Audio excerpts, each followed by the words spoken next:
Hello student, तो आज हम थर्मोडायनेमिक्स का एक नया क्वेश्चन डिस्कस करने वाले हैं जो कि है डिफाइन इंटरनल एनर्जी। चलिए इसे हम शुरू करते हैं। इंटरनल एनर्जी थर्मोडायनेमिक्स की प्रॉपर्टी है। थर्मोडायनेमिक्स प्रॉपर्टी में हमने और बहुत सारी चीजें पढ़ी थी, जैसे कि state function, extensive property. State function का मतलब है कि ऐसी प्रॉपर्टी जो कि सिर्फ और सिर्फ सिस्टम के इनिशियल और फाइनल स्टेट पे डिपेंड करता है, ये पाथ पे डिपेंड नहीं करता है। उसके बाद एक्सटेंसिव प्रॉपर्टी। एक्सटेंसिव प्रॉपर्टी किसी सिस्टम की वो प्रॉपर्टी है जो कि डिपेंड करता है क्वांटिटी ऑफ मैटर पर, या फिर डिपेंड करता है उसके मास पर, या फिर साइज ऑफ सिस्टम पे। तो इंटरनल एनर्जी स्टेट फंक्शन भी होती है और एक्सटेंसिव प्रॉपर्टी भी होती है। इसका मतलब कि ये डिपेंड करती है अपने इनिशियल और फाइनल स्टेट पे, और ये डिपेंड करती है मास, क्वांटिटी और वॉल्यूम ऑफ द सिस्टम पे। इट इज डिनोटेड बाय ई और यू। इंटरनल एनर्जी को हम ई से डिनोट करते हैं या फिर यू से डिनोट करते हैं। It is the total energy of the system which is the sum of kinetic energy and potential energy. Internal energy क्या होती है? जब हम किसी सिस्टम की काइनेटिक एनर्जी और पोटेंशियल एनर्जी को जोड़ देते हैं, उसका टोटल निकालते हैं, तो वो टोटल एनर्जी इंटरनल एनर्जी कहलाती है।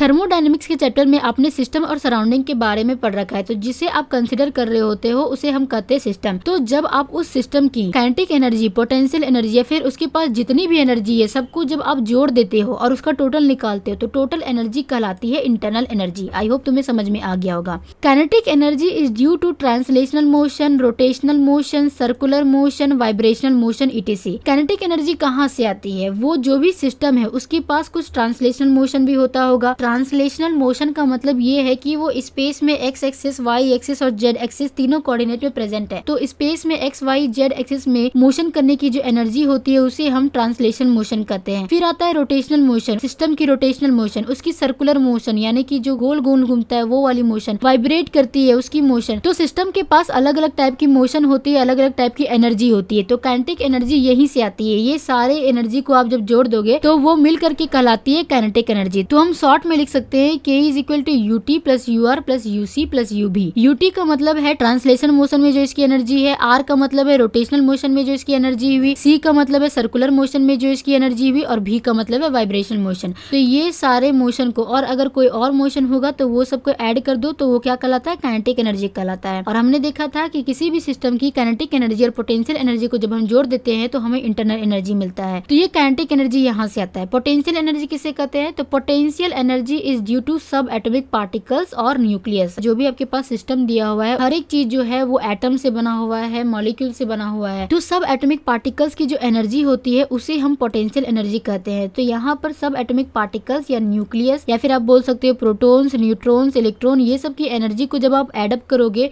तो वो वाली एनर्जी कहलाती है पोटेंशियल एनर्जी। तो काइनेटिक एनर्जी मोशन से आ रहा होता है, पोटेंशियल एनर्जी जो भी छोटे छोटे पार्टिकल्स होती है उसकी एनर्जी से आ रहा होता है। और ये दोनों का जब आप सम करते हो तो ये होता है internal energy. I hope internal energy का डेफिनेशन आपको समझ में आ गया होगा। Absolute value of internal energy can not be determined but the change in internal energy determined. तो इंटरनल एनर्जी की एब्सोल्यूट वैल्यू कभी भी नहीं निकाली जा सकती है, लेकिन इंटरनल एनर्जी का चेंज निकाला जा सकता है। यानी कि पहले किसी भी सिस्टम की इंटरनल एनर्जी क्या थी उसे हम पता कर लेंगे, उसके बाद कुछ चेंजेस होने के बाद उसमें क्या इंटरनल एनर्जी हुई, तो उसे जब हम माइनस करते हैं तो हमारा आ जाता है चेंज इन इंटरनल एनर्जी। ये याद रखना, थर्मोडायनेमिक्स प्रॉपर्टी का जो भी चार चीजें हैं, इंटरनल एनर्जी हो गया, एंथैल्पी हो गया, एंट्रोपी हो गया, गिब्स फ्री एनर्जी, इनका एब्सोल्यूट वैल्यू कभी भी डिटरमाइन नहीं किया जा सकता है। इनके केवल और केवल हम चेंज निकाल सकते हैं। तो लेट करते हैं U1 क्या है? इंटरनल एनर्जी है इनिशियल स्टेट पे, U2 है फाइनल स्टेट में इंटरनल एनर्जी। जब भी हम चेंज की बात करते हैं तो वहां पर हम फाइनल में इनिशियल को माइनस करते हैं, तो delta U is equal to हो जाएगा UT माइनस U1। तो इंटरनल एनर्जी का फॉर्मूला हो जाता है delta U is equal to UT minus U1, यानी कि फाइनल स्टेट में जो इंटरनल एनर्जी थी और जो इनिशियल स्टेट में एनर्जी थी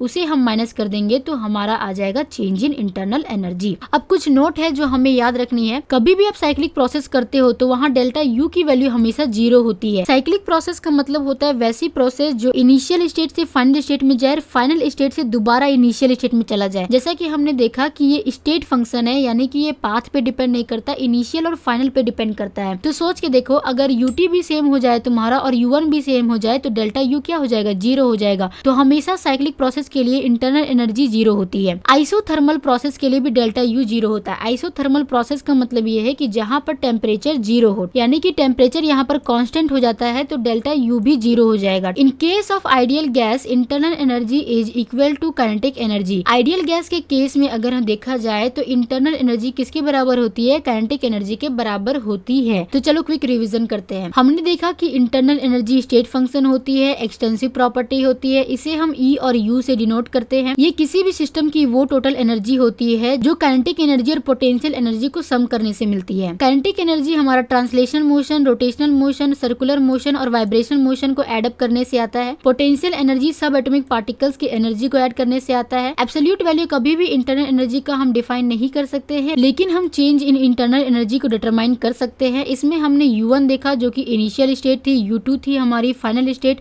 जब इसको आप माइनस करोगे तो हमारा निकल जाता है change in internal energy. Cyclic process के लिए हमेशा इंटरनल एनर्जी 0 होता है, आइसोथर्मल के लिए 0 होता है और आइडियल गैस के लिए वो हमेशा काइनेटिक एनर्जी के बराबर होता है। तो आई होप आपको समझ में आ गया होगा कि इंटरनल एनर्जी किसे कहते हैं और इसके बारे में आपको लिखना कैसे है एग्जाम में, इसे आप कैसे डिफाइन करोगे। ये हमारा BSc second year physical chemistry का बहुत ही इंपॉर्टेंट क्वेश्चन है। तो अगर इस वीडियो से आपको कोई भी हेल्प हुई होगी तो प्लीज जरूर कमेंट करना। अगर कोई चीज नहीं समझ में आई होगी तो कमेंट करके जरूर पूछना। अगर आपको वीडियो अच्छी लगी तो वीडियो को लाइक करें, चैनल को सब्सक्राइब करें। मिलते हैं नेक्स्ट वीडियो में जहां पर हम एंथैल्पी को समझ रहे होंगे।